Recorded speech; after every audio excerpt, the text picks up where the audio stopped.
Bom dia, queridos irmãos, irmãs, graça e paz. Nós hoje vamos à nossa sétima aula, no capítulo 8 do nosso livro de John Stott, de Martyn Lloyd-Jones, Pregação e Pregadores, que é a base para nosso estudo do nosso curso de Homilética 2. Queridos, nós vimos aqui já bastante conteúdo sobre a questão da homilética, com base no ensino de Lloyd-Jones. Nós vimos a primazia da pregação, que não há substitutos para a pregação. Nós vimos a questão do sermão e a pregação, né, que são coisas diferentes. E nós vimos a forma do sermão também, o ato da pregação. E nós falamos sobre o pregador e a congregação já. Hoje, Lloyd-Jones vai nos advertir sobre o caráter da mensagem. Vamos pensar no conteúdo da mensagem. O que é que deve ser pregado prioritariamente para as pessoas, né? E a gente não ter erros, precisa ter um equilíbrio sobre o caráter da mensagem. Então ele vai trazer uma perspectiva bastante interessante sobre essa verdade. Ele vai tratar sobre essa questão que o pregador, lembra na última aula nós vimos que a audiência não pode determinar o que o pregador deve pregar. Ele não pode ser a quem diz, olha, o pregador deve pregar isso ou aquilo que satisfaz a audiência, mas ele precisa pregar aquilo que a palavra diz.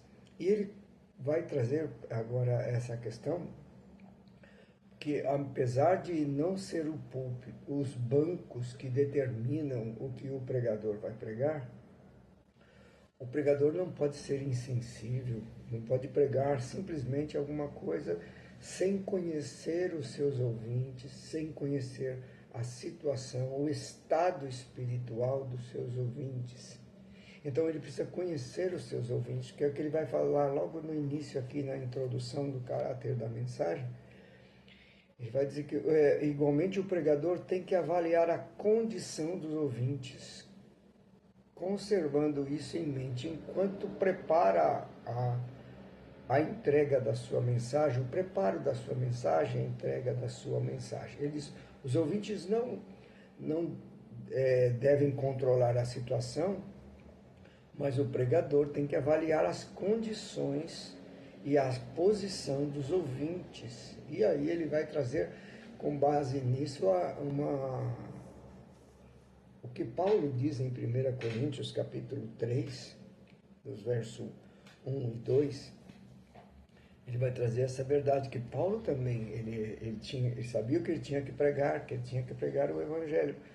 Mas ele também conhecia o estado dos seus ouvintes, da sua congregação, da igreja com a qual ele deveria pregar. Por exemplo, ele diz lá em 1 Coríntios 3, verso 1 e 2. Eu, porém, irmãos, não vos pude falar como a espirituais, e sim como a carnais, como a crianças em Cristo. Leite vos dei a beber, e não vos dei alimento sólido, porque ainda não podíeis suportá-lo. Nem ainda agora podeis, porque ainda sois carnais. Aí ele afirma.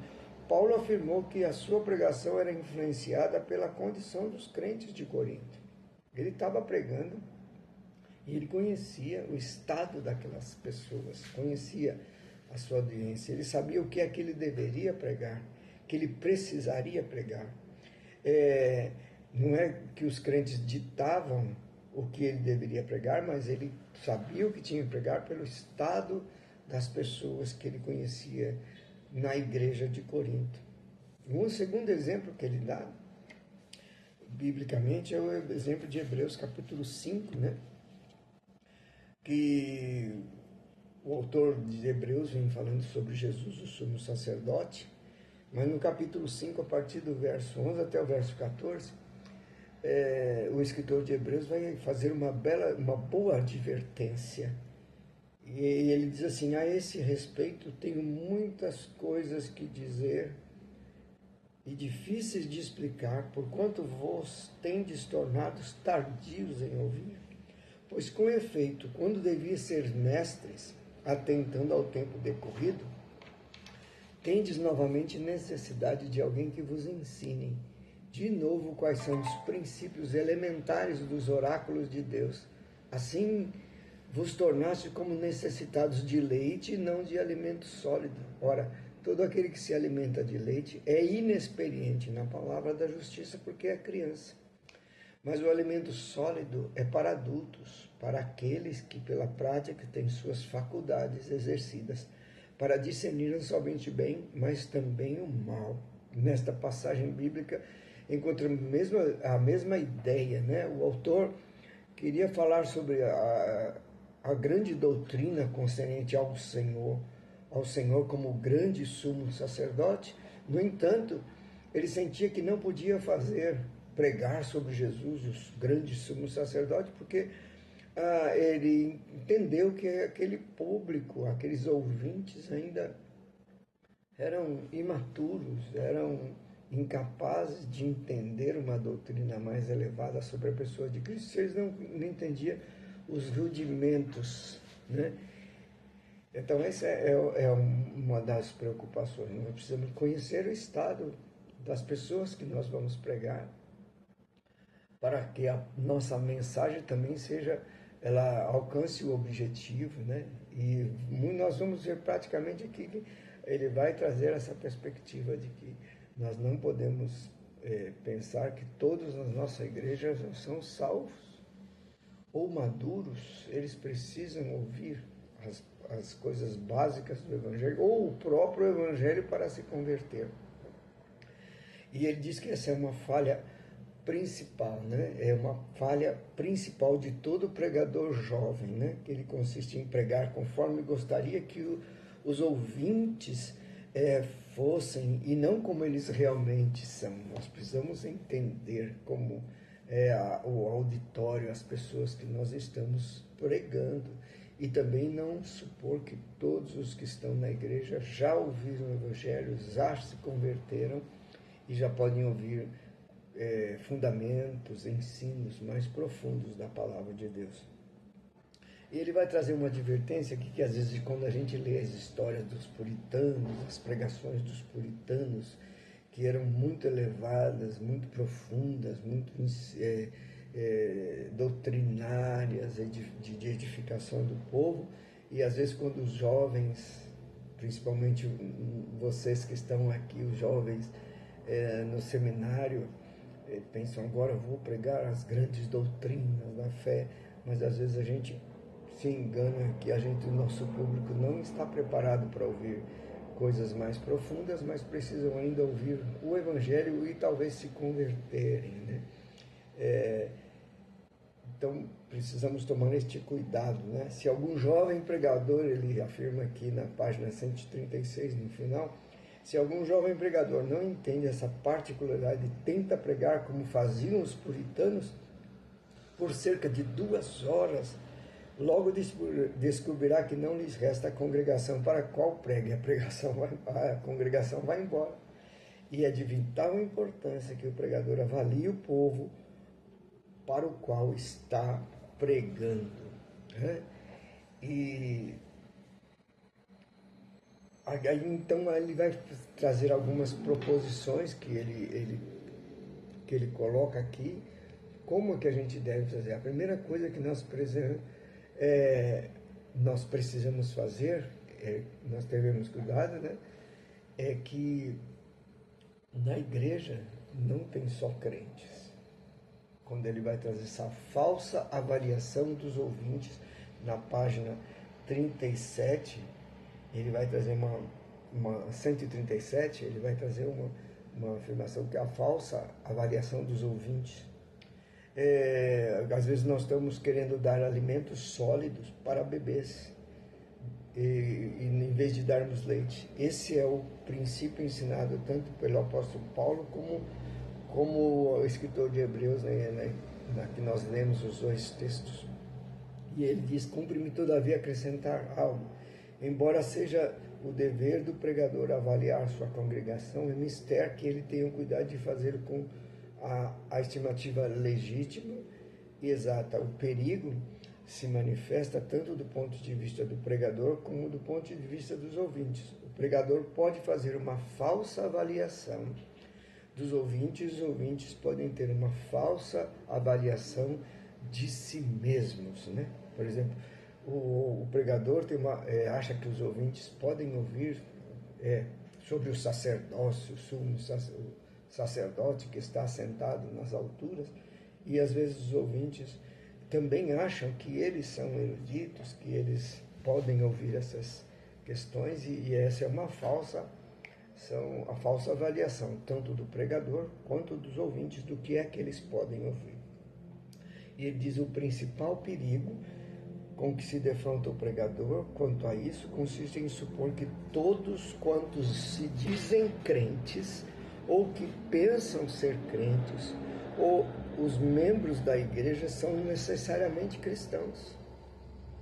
Isto é perigoso e errado pelo seguinte motivo: se supusermos isso, nos inclinaremos com base nesta suposição a pregar em todas as reuniões de maneira apropriada aos crentes. Nossas mensagens sempre terão um tom didático. E ele diz: essa é uma falácia grandíssima. Então, ele vai inclusive contar a experiência que ele teve durante vários anos, do fato de que ele só pregava que ele pensava ser um cristão. Ele fala do seu próprio testemunho, John Stott, dizendo que Lloyd Jones, desculpe, que ele, por muito tempo, ele estava na igreja e ele não era crente. Ele conta, e ele diz que aquilo que ele precisava era uma pregação que me convencesse do pecado e me fizesse perceber a minha necessidade, não uma pregação que falasse sobre edificação, sobre conceitos mais altos da Escritura. Ele precisava ouvir o Evangelho. E ele diz: penso que este tem sido um dos erros fundamentais da igreja, especialmente neste século, lá no século XX que ele escreveu, né? E agora no século XXI muito mais. Eu creio, concordo com Lloyd Jones sobre essa verdade. Hoje muito mais. A maior parte das pessoas que estão nas nossas igrejas nunca ouviram o Evangelho, nunca foram convertidos do seu pecado, nunca foram regenerados. E nós temos igrejas lotadas de crentes que não são cristãos verdadeiros, né? São apenas evangélicos, cristãos nominais, tá? Que são bons frequentadores de igrejas. E ele traz esse perigo, né? De suposão que todos os crentes são regenerados, ou são já cristãos verdadeiros. É isso que ele diz logo no início, em cima, na página 139. Esta tem sido uma das experiências mais comuns do meu ministério e mostra todo o perigo e o engano de supormos que todas as pessoas que frequentam regularmente cultos são crentes. Então essa é uma advertência bastante grande que ele traz e que nós precisamos. E então ele vai trazer a questão, pregar, no página 141, que nós precisamos pregar o Evangelho, pregar a salvação, pregar sobre o pecado, sobre a obra da cruz, o Senhor Jesus, a sua morte, ressurreição, o sacrifício, a justificação, como estamos estudando em Romanos, que Paulo, quando em Romanos, lembra que ele começa, a primeira coisa ele mostra o pecado, e depois ele começa a falar sobre a justificação, redenção, regeneração, que nós vamos ver mais para frente. Então, nós precisamos pregar isso nas igrejas, e regularmente nós vamos isso, pregar com frequência a palavra da cruz, a obra da cruz. E ele vai trazer aqui na página 141, ele começa: como podemos explicar essa falsa suposição de que todo mundo é crente, né? Parece que ela resulta no fato de que muitas pessoas que pensam ser crentes e que aceitam intelectualmente a doutrina bíblica jamais sentiram o poder da palavra, o poder do Evangelho. Lembra que Paulo diz em Romanos que o Evangelho é o poder de Deus? E essas pessoas que estão na igreja nunca sentiram esse poder, pois aceitaram um ensino puramente intelectual. Uma aceitação, uma adesão ao cristianismo sem uma conversão verdadeira. E ele diz: o crente verdadeiro sempre sente o poder da palavra e a convicção que dela procede. Ele vai trazer essa questão de que quando a gente prega o Evangelho, ele tanto salva aqueles que não são crentes, como ele traz alegria para aqueles que são crentes. Você lembra do hino A Mensagem da Cruz? Sim, eu amo a mensagem da cruz. Até morrer eu a vou proclamar, porque um dia em lugar de a cruz, a coroa Jesus me dará. Quem não ama este hino? Quem não ama ouvir a palavra novamente? A palavra da cruz que o salvou. Então é importantíssimo estar pregando o Evangelho, a palavra da cruz, que o caráter da mensagem sempre deve começar com a obra da cruz, a pessoa de Jesus Cristo, né? Ele faz essa assertiva aqui, ó. O crente verdadeiro sempre sente o poder da palavra e a convicção que dela procede. Em certo sentido, a fé ocorre de uma vez para sempre, mas em outro sentido não é assim. Há algo essencialmente errado com o indivíduo que se diz ser crente e ouve um sermão evangelístico sem sentir nova convicção, sem sentir algo da sua própria indignidade, sem regozijar-se ao ouvir o remédio do Evangelho a ser apresentado. E ele vai trazer algumas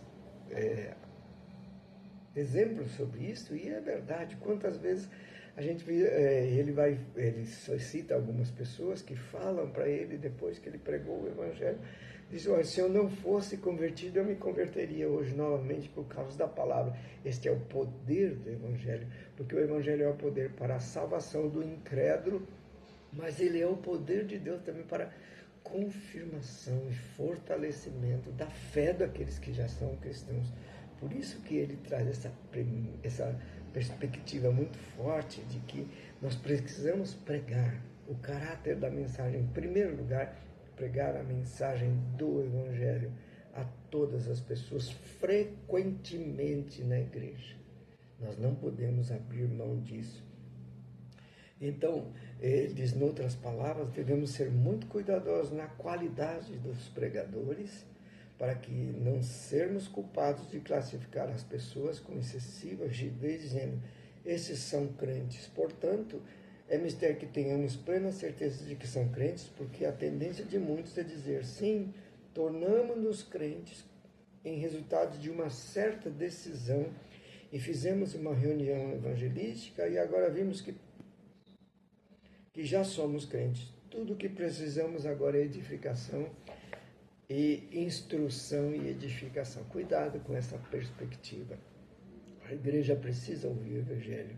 Ele vai contar uma situação na página 142, que ele sempre me lembrarei do que disse há muitos anos um crente idoso, que disse a ele: discutíamos o triste declínio da espiritualidade da igreja, em especial do país de Gales. E eles estávamos preocupados com a igreja presbiteriana do século XVIII, que ela teve um despertamento evangélico, né, da igreja metodista, calvinista, e só que essa igreja tinha declinado já.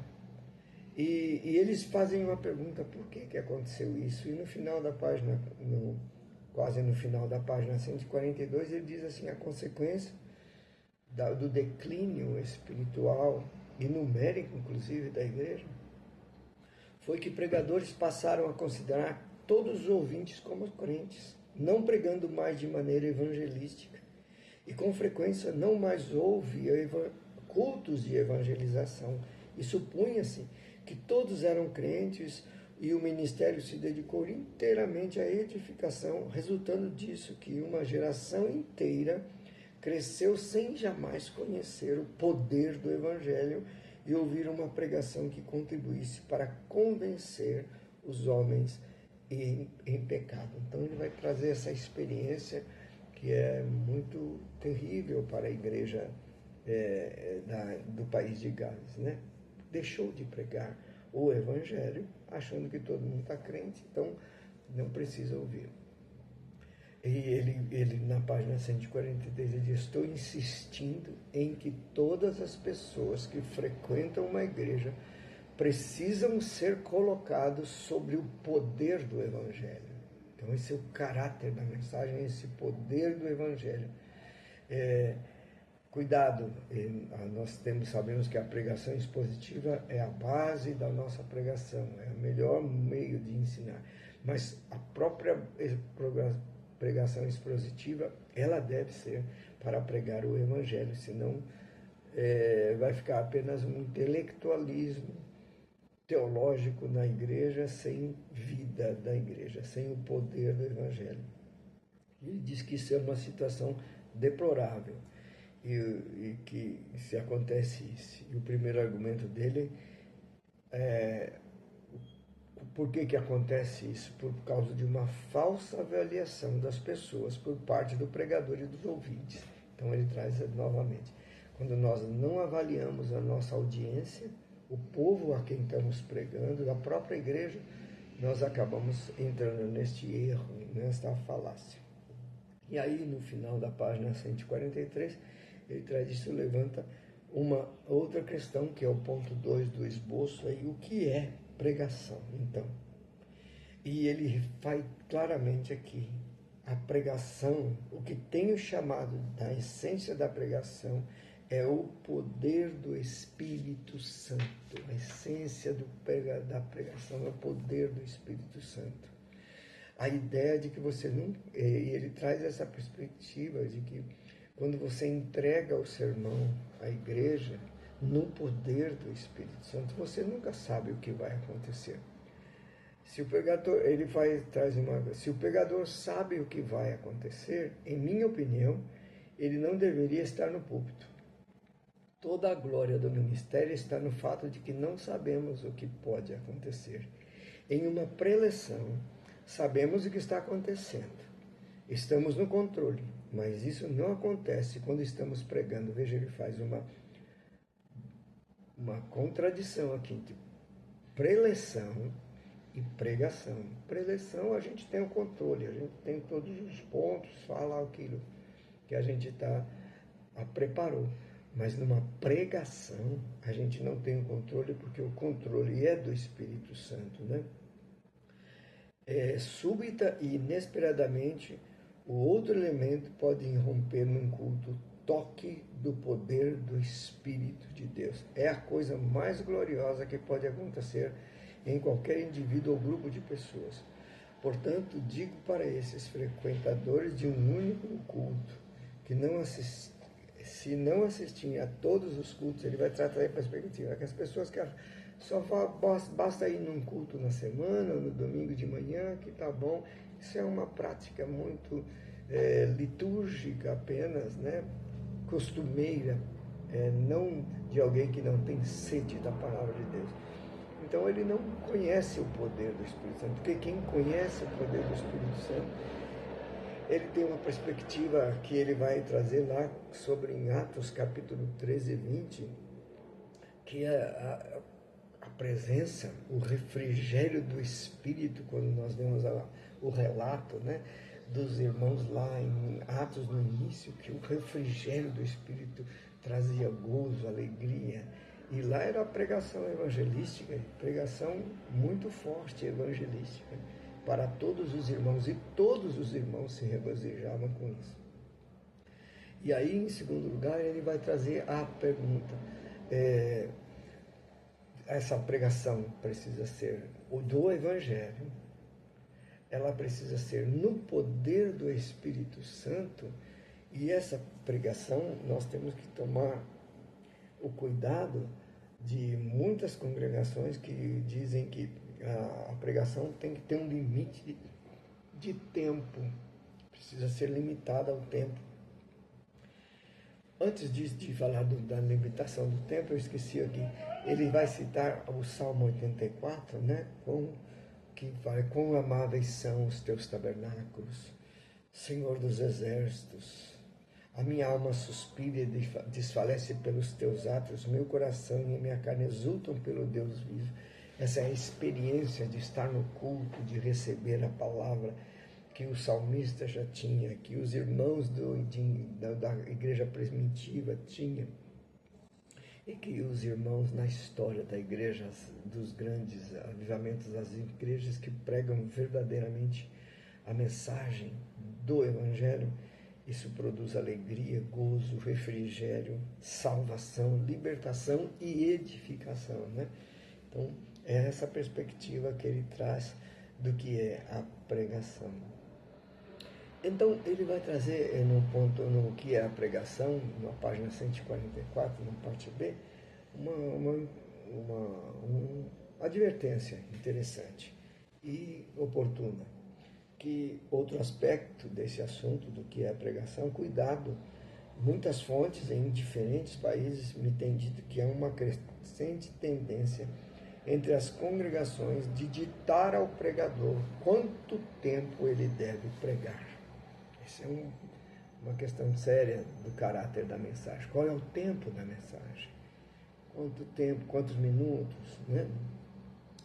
E ele na página 145, no meio da página, ele vai dizer, minha sugestão é que se elas estabelecem limites aos sermões, estão praticamente confessando que não são pessoas crentes, que lhes falta vida espiritual, que essa é uma evidência da falta de evidência espiritual. Claro que nós precisamos ter cuidados, né? Nós vivemos numa sociedade diferente, num tempo diferente, mas mesmo assim nós temos que ter cuidado com isso. Quando as pessoas começam, todo mundo olhando no relógio, 30 minutos de mensagem, 25 minutos de mensagem, tem 35 minutos de mensagem, não pode passar disso aqui. E as pessoas estão olhando, não vejo a hora que termina a mensagem. A evidência é de que essas pessoas não têm vida espiritual, não são crentes, ou são crentes relapsos, mundanos, que estão mais preocupados com o tempo, com uma relação. Vamos à igreja cumprir a obrigação de ir à igreja, né? Diz, por essa razão, eles também se tornam desatentas com a pregação. Quando essas pessoas não são espirituais, elas estão desatentas quando ouvem a pregação e, com frequência, dão ao pregador a impressão de que ele prega por permissão delas. E as pessoas estão dizendo, eu estou te dando tempo, tá certo? Você tem tanto tempo. E a permissão do tempo para a pregação é do povo e não do Espírito e da mensagem do pregador, né? Então, ele vai trazer algumas experiências de John Hutton, que ele costumava contar a história divertida de um homem aqui, né? Que dormia, que se preparava, a hora que ia começar, ele sempre puxava a cadeira, o banco da frente, botava o banco na frente, porque a hora da pregação ele ia começar a dormir. Então ele traz uma perspectiva. É importante você ler o capítulo, não somente ouvir a mensagem, a gravação aqui do vídeo, porque senão você não vai entender tudo o que eu estou falando. E ele traz no final, não duvidemos que muitos membros das igrejas evangélicas vêm às reuniões com essa mentalidade e atitude, que eu vim aqui, estou concedendo um tempo ao pregador e ele deve ser muito, muito objetivo, falar aquilo que ele quer falar em poucos minutos, que logo eu tenho tempo, eu não posso perder muito tempo, né? E ele diz que a principal ideia, página 146, deles parece ser a de saírem da igreja e irem para casa. O que eles querem é logo sair para casa. Por que vão à igreja afinal, então? Pergunta Lloyd Jones. Esta é a pergunta, penso eu, que precisa ser formulada. Como explicar essa grande ansiedade para que termine o culto, e especialmente o sermão? Há apenas uma conclusão. Essas pessoas precisam ser humilhadas. Falta-lhes espiritualidade, mentalidade, atitude e entendimento espiritual. Eu já falei isso, eu vou repetir isso. Aqui me lembra o pastor velho, pastor Russell Shedd, que ele, nunca esqueço o seu ensino sobre pregação. Ele disse, quando uma pregação não humilha o ouvinte e não exalta a Deus, o Senhor Todo-Poderoso, essa não é uma pregação genuína, não é uma pregação do Evangelho. Essa mensagem não tem o caráter do Evangelho, né?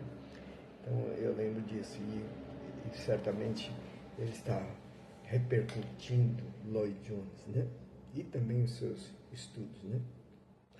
E ele vai trazer a perspectiva de Atos 2, onde diz que eles perseveravam na doutrina, no dos apóstolos, a igreja na comunhão, no partir do pão e nas orações, diariamente. Isso era uma frequência, né? As pessoas querem mais, eles querem ouvir mais. E nós temos grandes experiências com isso na nossa igreja, particularmente pequenininhas, falha ainda, precisando crescer muito. Mas nós temos essa perspectiva, as pessoas querem mais. Os verdadeiros crentes querem mais, querem ouvir o Evangelho. E quando ouvem o Evangelho, se sentem alegres e felizes de ter ouvido novamente o Evangelho. E querem ouvir mais, aí querem ouvir sim das grandes doutrinas do Senhor Jesus. E se interessam, né? Ele vai citar o texto de Pedro, né? Que o recém-nascido, ele deseja o leite espiritual, né? Tanto a pregação do Evangelho o fortalece, confirma a sua fé, e como ele quer mais, ele quer sair do leite espiritual e ele quer crescer. Ele diz que os crentes do Novo Testamento, citando aqui 1 Pedro, Atos 2, eles se compraziam na palavra. E era um povo inclinado ao louvor, não frequentavam as reuniões de maneira mecânica, nem o faziam por senso de dever, nem porque isso era o que se esperava deles, dizendo, bem, já fui na reunião, cumpri a minha obrigação, né? Eles diariamente, com perseverança, não podiam manter-se afastados. Esta tem sido sempre a característica da igreja de toda a época de reforma e avivamento. E ele cita, João Calvino costumava pregar todos os dias em Genebra, todos os dias. E o povo tinha sede de ouvi-lo. A gente sabe, Spurgeon era assim, Lutero, ele vai trazer as igrejas, quando há avivamento, quando há poder do Evangelho, as pessoas não se cansam de ouvir, né? E ele, na página ele está a partir da página 148, ele vai trazer que, então, o caráter da mensagem é que o púlpito precisa ter autoridade, grande autoridade, né? Autoridade na pregação. Os ouvintes não estão dispostos a determinar a mensagem ou o método, nem a ditar ao púlpito. Então, mas a mensagem, é o púlpito que tem que ter essa autoridade. E aí ele pergunta, como é que isso pode ser feito?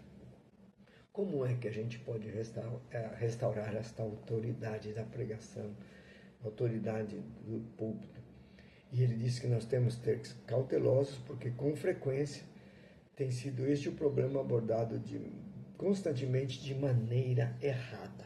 Então ele vai trazer aqui maneiras erradas, que nós podemos tentar restaurar a autoridade de maneira errada. E que algumas igrejas, ele traz aqui uma perspectiva, você lendo o capítulo, você vai ver, página 148, eu estou, que alguns, para tentar restaurar a autoridade, tomaram atitudes erradas. Eles tomaram a atitude de afastar o ministro para bem distante do povo. O que é isso? É quando a igreja se torna assim, então vamos dar um caráter ao pregador, ao sacerdócio, como algo muito importante, muito santo. Então eles afastam das pessoas, como acontece nas igrejas, desde a Idade Média aconteceu. As pessoas são colocadas lá para trás, aí tem uma cerquinha entre o povo e o púlpito, que eles erradamente chamam de altar, né? E o local do púlpito, e aí no local, geralmente tem uma cerquinha que separa o povo do púlpito. Geralmente o púlpito é muito mais alto, muito separado. E as vestes dos sacerdotes são especiais, são pomposas, para dar um caráter de autoridade, de santidade. E ele traz isso, a fim de enfatizar o seu caráter sacerdotal e o elemento misterioso das suas funções. Noutras palavras, tentaram construir a autoridade por meio de esquemas espetaculares e externos que nós sabemos. Quem fez culto cristão, lembra que na história, no desenvolvimento do culto cristão, acontece isso, então separa o povo. Eles querem restaurar a autoridade de um modo errado, afastando os ouvintes e tentando tornar o púlpito um lugar sagrado, um lugar santo, através de coisas externas, de aparência e não de poder e autoridade do Espírito Santo, como nós vimos no ponto passado, que é a autoridade da pregação. No ponto 2. Outro erro que eles trazem, ou é afastando o povo do púlpito, tentando dar esse caráter de santidade especial ao pregador e ao local do púlpito. E o segundo ponto é que ele traz uma experiência da igreja episcopal do século XIX. Eles optaram por uma alternativa falsa e chegaram a crer que a chave para a autoridade no púlpito era erudição. Que era necessidade, era ser muito erudito, aquela questão que nós já colocamos de trazer teologia, trazer exegese e mostrar exegese, mostrar que tem sabedoria, que tem conhecimento, que tem preparo. E eles acham que isso vai dar um conceito de erudito. As pessoas lembram que as pessoas são inteligentes, as pessoas evoluíram, são todos, hoje nas nossas igrejas tem gente formada, doutores, pós-doutores, mestrandos, tem tudo isso, então nós precisamos ser eruditos para restaurar o poder da pregação. E aí ele traz o primordial, não é isso. O primordial e a maior necessidade do púlpito é a autoridade espiritual e não a erudição. O conhecimento e a cultura de valor têm valor inestimável, mas somente quando são usadas como servos. A erudição é uma serva do poder e da pregação. Por si mesmos, ela não tem autoridade, mas ela serve à pregação como ensino, e é necessário aprender. Vocês estão aqui no seminário para isso, né? E ele disse, só existe uma coisa capaz de dar autoridade a um pregador, ou seja, encher-se do Espírito Santo. Cuidado com esses erros de tentar manipular o ambiente externamente ou pela erudição apenas de falácia, de falar bem, falar bonito, falar teologicamente, sem o poder do Espírito Santo, ok? Então, precisamos tomar este cuidado. E, então, essa perspectiva. E ele vai trazer, se o pregador é uma questão de autoridade espiritual e não de autoridade intelectual ou cultural, todos deveriam reconhecer isso, dispondo-se a conseguir, dispondo-se por conseguinte a ouvir o pregador, né? Então precisa ser rechaçado. E aí, no final da página 149, para a página 150, ele vai trazer, nos leva ao termo das nossas considerações gerais sobre o que é a pregação e o ato de pregar. Na página 150 ele vai trazer algumas coisas que, apesar de não sermos as coisas externas trazerem poder espiritual, há alguns cuidados com o ambiente da pregação, para que a mensagem, o caráter da mensagem tenha o poder do Espírito Santo. Também há alguns recursos que precisam ser cuidados no ambiente da pregação, para que essa mensagem realmente comunique o poder do Evangelho para aqueles que estão ouvindo. E ele vai trazer a questão do edifício, é importante. O local que está sendo feito precisa ser adequado para que as pessoas recebam a mensagem dentro do seu caráter, com todo o poder, com toda a autoridade, com toda a atenção também.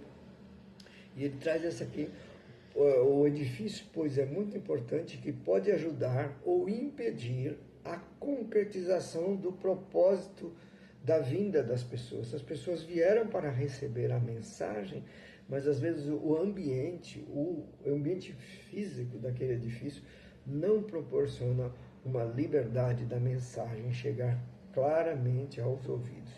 E ele diz: o edifício tem sua importância, mas essa importância não deve ser exagerada. Cuidado. E aí ele vai trazer a questão dos católicos romanos, inclusive lembrando novamente nossas aulas de culto cristão, no desenvolvimento, né, do culto cristão, que os católicos romanos, as grandes igrejas imponentes e ornadas que eles erigiram, e as catedrais e coisas semelhantes, foram uma tentativa de expressar o senso deles referente à glória e à majestade de Deus. Lembra que quem fez culto cristão, lembra que essas catedrais, aquelas grandes edifícios, têm o incentivo, o motivo de gerar uma expectativa da grandiosidade de Deus, do seu poder, da sua majestade, para que eles vieram adorar. Porém, eles exageram de tal modo que as suas igrejas se tornam entraves quase intransponíveis do ponto de vista da pregação, porque elas são tão grandiosas que a pessoa está ali dentro e ela quase nem presta atenção na pregação, porque uma catedral é linda, né? Você já foi em catedrais, não sei se você tem o costume, quando eu vou a alguns viajo, vou a algum lugar, eu gosto de entrar nessas construções majestosas, lindíssimas da arquitetura, né?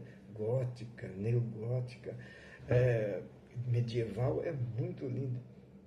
Agora a gente fica tão embevecido com aquela grandeza que às vezes a gente nem presta atenção na mensagem. E também às vezes o problema, som não é adequado ali dentro, né? E ele diz: um templo fala muito sobre as pessoas que o edificaram. Eu lembro de uma aula de arqueologia bíblica do pastor Mário Félix. Ele traz essa perspectiva muito, que a arquitetura reflete a teologia, o conhecimento e o entendimento teológico de cada igreja. A própria arquitetura, como se colocam os bancos, como se colocam as coisas. Então, isso traz a perspectiva teológica daquela igreja. E isso é importante, você não deixar também de fazer o curso de arqueologia bíblica, que vai ajudar muito na sua compreensão da mensagem do Evangelho. E ele traz no século XIX, houve uma transformação interessante, que até as igrejas,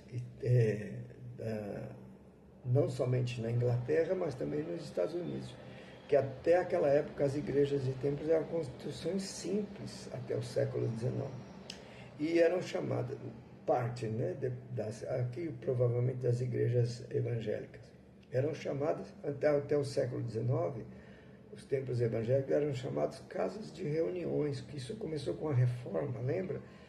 Se você estuda culto cristão, ou estudou, ou vai estudar, você vai ver isso. Que a partir da reforma, os templos suntuosos começaram a voltar a ser simples, ou chamado casas de reuniões, porque eram erguidas para que as pessoas se congregassem, adorassem a Deus e ouvissem a pregação do Evangelho. O que precisava era de um local apropriado e adaptado. No entanto, por volta do século XIX em diante, ocorreu uma mudança e começaram novamente, agora as próprias igrejas evangélicas, a edificar edifícios grandes e bem ornados, imitando o estilo gótico. E ele vai trazer que, quão lamentavelmente, aquelas pessoas traíram a si mesmos. Começaram a dizer: nós, os conformistas, os independentes, estamos ficando mais respeitáveis, estamos ficando mais educados e cultos e ocupando o nosso lugar na sociedade. E aí eles trazem essa erudição e começaram a imitar os edifícios dos anglicanos e dos católicos romanos. Voltaram para trás da mesma perspectiva de que o templo precisa ser suntuoso para que a adoração consiga chegar ao céu. Mas lembre que às vezes a mensagem ficava comprometida por causa dessa suntuosidade. Então ele traz assim: então quais são as características desejáveis para uma edificação, para um templo? O que é importante para um templo com relação à mensagem? Porque lembre, o edifício também flui na compreensão,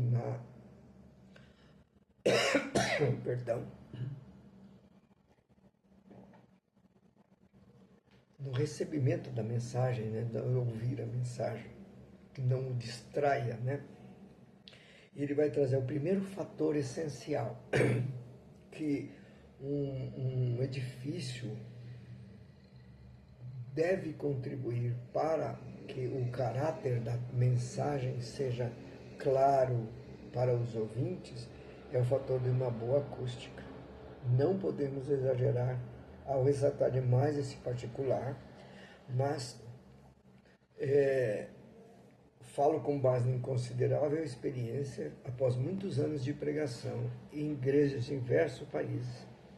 E ele traz essa perspectiva de que a acústica é importantíssima, as pessoas ouvirem, isso é verdade. Você entra num templo cujo som não é adequado, a acústica não é adequada, isso não permite que você receba a mensagem corretamente. Eu vejo às vezes uma igrejinha que tem um salão de 5 por 5 metros e tem um aparelho de som quase do tamanho da igreja, com som alto, reverberando, a pessoa com microfone dentro desse salão.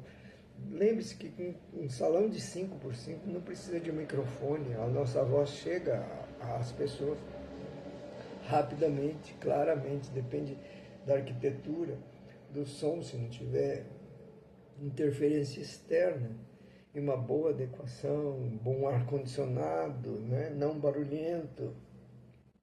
A pessoa pode falar com um grupo de 5 de uma sala. Se for um pouco maior, tem que ter um sistema de som adequado ao tempo. Então, precisa, para que a mensagem seja correta, para a pessoa esteja ali e não esteja preocupado com som alto, com som baixo, com não ouvir direito. Então, precisa ter esse cuidado com a questão acústica. Isso é muito importante, senão a mensagem vai ser truncada, não vai ser entendida. E ele diz aqui, um sistema de alto-falantes, né? Por que os arquitetos, falando de maneira geral, pouco sabem a respeito das leis acústicas? Interessam-se pela beleza externa, pela aparência, interessam-se pelas linhas, curvas, mas pouco sabem a respeito de questões acústicas e nada sabem a respeito da pregação. O mais essencial é um templo que tenha boas propriedades acústicas, cuidados. Ele vai trazer uma perspectiva, tetos planos deveriam ser obrigatórios. Aí tem que ser uma trata, aí tem as perspectivas dele sobre isso, né? E ele diz, as qualidades acústicas são determinadas principalmente pelo teto, então tem que se cuidar com isso. No final, ele vai trazer uma perspectiva. A presença de instrumentos de ressonância ao lado ou em cima de muitos púlpitos prestam um eloquente testemunho ao respeito do que estou dizendo. Eloquente, talvez eu diga, devia ter dito reverberante. O pregador deve ser livre, concentrar a atenção na qualidade do som e diminui a eficácia da pregação. Então, se o pregador está pregando, ele está preocupado com o som alto, com o som baixo, com o som isso, com o som aquilo, o caráter da sua mensagem vai ser, a interferência vai ser diminuído, vai ser comprometido. O pregador deve estar livre, não estar preocupado com som, com reverberação, com eco dentro do templo, com som baixo, com som alto. O pregador não pode ficar preso a isso, ele tem que estar num local que tem uma boa acústica, tem um grupo de irmãos que trabalham com isso, que cuidam da acústica para ele não perder o caráter da mensagem, não se desviar, não se distrair da pregação da mensagem. E ele diz, por isso que é muito importante a acústica. Em segundo lugar, ele vai trazer sobre o púlpito, a centralidade do púlpito. Que este seja colocado no centro, não deve empurrá-lo para alguma extremidade. A pregação é o ato mais importante em conexão com a igreja e a sua função. E ele vai trazer essa perspectiva, o púlpito sempre tem que estar no centro da igreja. Todo mundo dentro da igreja está virado para o púlpito. Ele deve ser o centro. E eu tenho muita preocupação com isso, que o centro deve ser isso. Por isso que eu advogo que no púlpito, na hora da pregação, só tem que estar o pregador atrás do púlpito. E não deve ter pastor, cadeira, coral lá atrás, porque isso desvia a atenção das pessoas.